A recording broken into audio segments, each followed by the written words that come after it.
I'm just going to say this. Any media person that I see in person for the rest of my life who try to tell me LeBron James is good as Michael Jordan, I'm just going to slap the hell out of him right on the... Charles Barkley has never been one to bite his tongue, especially when it comes to LeBron James. But this time, it hit differently.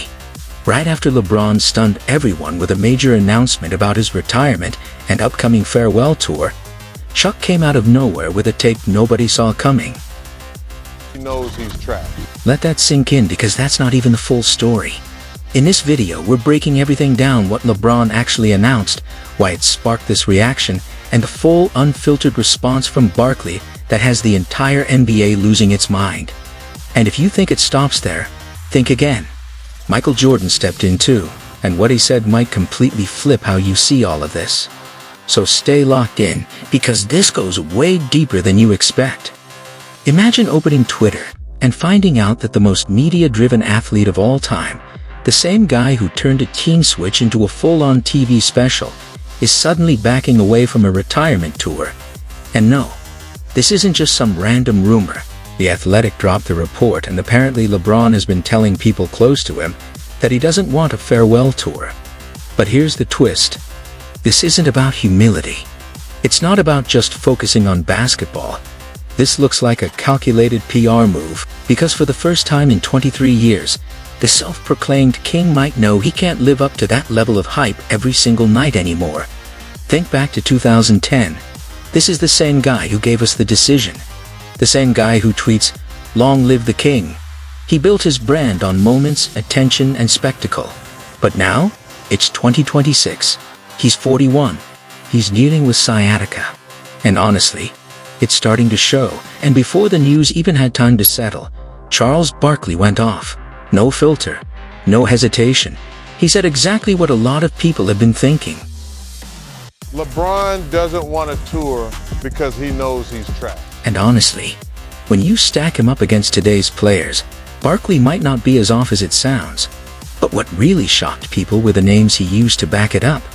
According to Barkley, guys like Luka Doncic and Austin Reeves had a bigger impact than LeBron for most of this season. The ball should be in Luka's and Austin's hand, because they're the two best players on the team at this stage. Think about that for a second.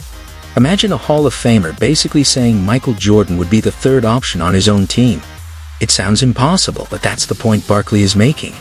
He believes LeBron James is using this no farewell tour move as a smokescreen to hide the reality that he can't dominate with pure athleticism anymore.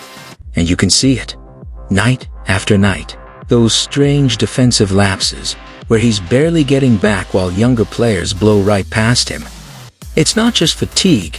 It looks like he's choosing when to engage, saving energy for offense and stat lines. Barkley's argument goes deeper. He thinks LeBron's ego can't handle a Kobe-style ending. Remember Kobe Bryant in 2016? Shooting inefficiently, body breaking down but still going out firing, dropping 60 in his final game because legacy meant more than percentages. According to Barkley, LeBron doesn't want that. He can't stomach the idea of walking into places like Boston and struggling going 3 for 14 while getting outplayed by someone like Jason Tatum. So, this isn't just retirement planning. It's a controlled exit. A strategic move to protect what's left of his image. But here's what really changes everything. This isn't just about pride. It's about the GOAT debate. If LeBron did a full farewell tour, the entire world would watch his decline in real time. Every bad game, every slow night, it would all be magnified. By skipping it, he controls the narrative and walks away before the numbers fall off completely. And Barkley called it out as desperation, an attempt to stay relevant while the league shifts to the next generation. Players like Luka Doncic, Victor Wembanyama, and Nikola Jokic are taking over. In Barkley's eyes, LeBron isn't leaving on top. He's leaving on timing, not with a trophy, but with a narrative. And that brings up a much bigger question. Has he been selling us a different story this whole time? I've been playing ball my whole life, so not much of a numbers guy, to be honest. A defining moment in this discussion comes from a widely circulated clip that raised questions about LeBron James's stance on statistics. Given his long history of closely tracking performance, the claim that he is unconcerned with numbers has been met with skepticism. Charles Barkley publicly reacted to this, reportedly dismissing the idea as unrealistic. His perspective aligns with moments observed during games, such as a February matchup against the Mavericks, where LeBron recorded a triple-double at age 41. While historically notable, the context of the game already decided late led some to question the significance of the achievement. This feeds into a broader narrative surrounding LeBron's late career trajectory.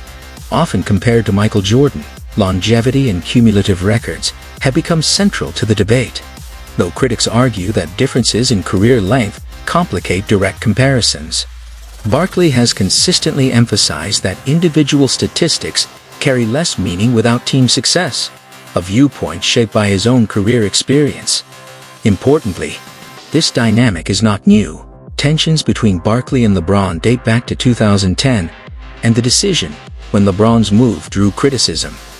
Barkley was among the most vocal, and even Michael Jordan later expressed that such collaborations differed from the competitive approach of his era, which included rivalries with figures like Larry Bird and Magic Johnson.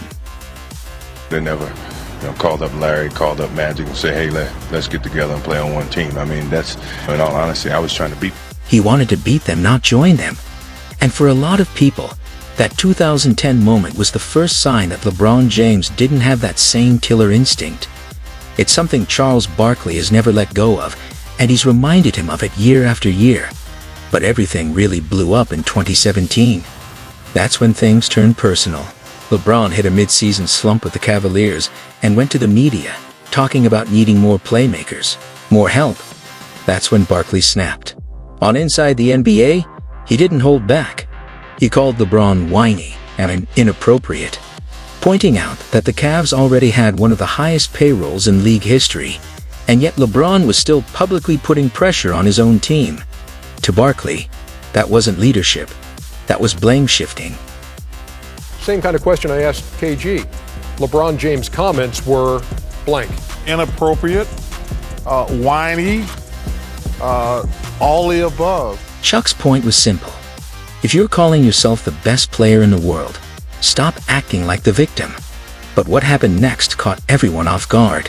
Instead of responding on the court or keeping it about basketball, LeBron James fired back in a completely different way. He went on a lengthy, calculated rant on social media, bringing up Charles Barkley's past mistakes and controversies from decades ago. For a lot of people, that crossed a line, because this wasn't about stats, leadership, or performance anymore. It got personal, and to critics, it felt like proof of what Barkley had been saying for years, that when pushed, LeBron doesn't just respond, he redirects.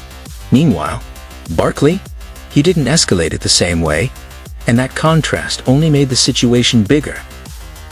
Doing this job for 15, 16 years, I have never said anything personal about a guy, and I'm never going to, ever.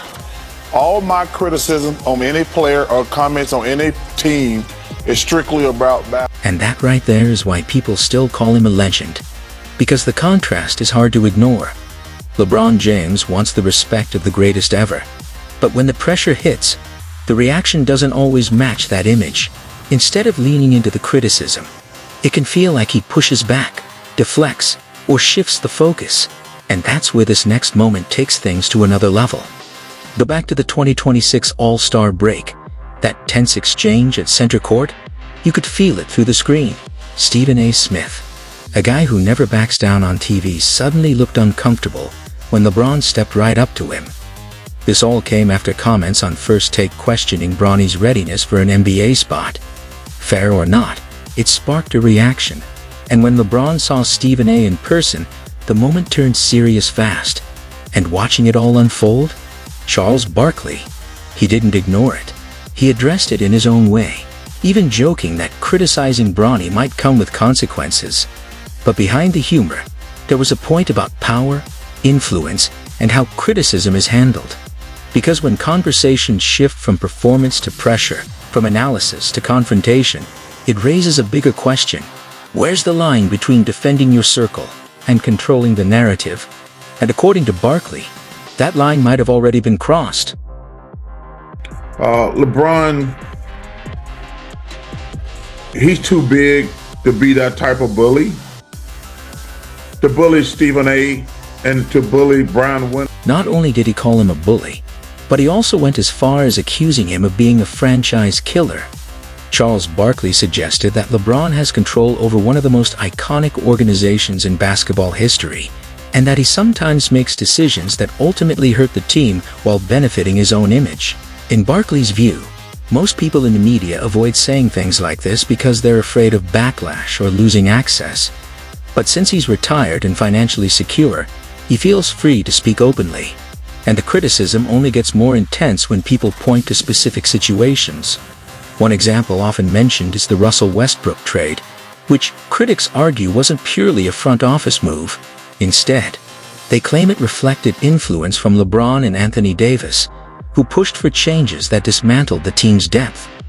Players like KCP and Kuzma, known for their defensive value and chemistry, were moved for a roster construction that many analysts believed was risky from the start. When the experiment failed, LeBron, according to critics, distanced himself publicly and acted as though he had little involvement.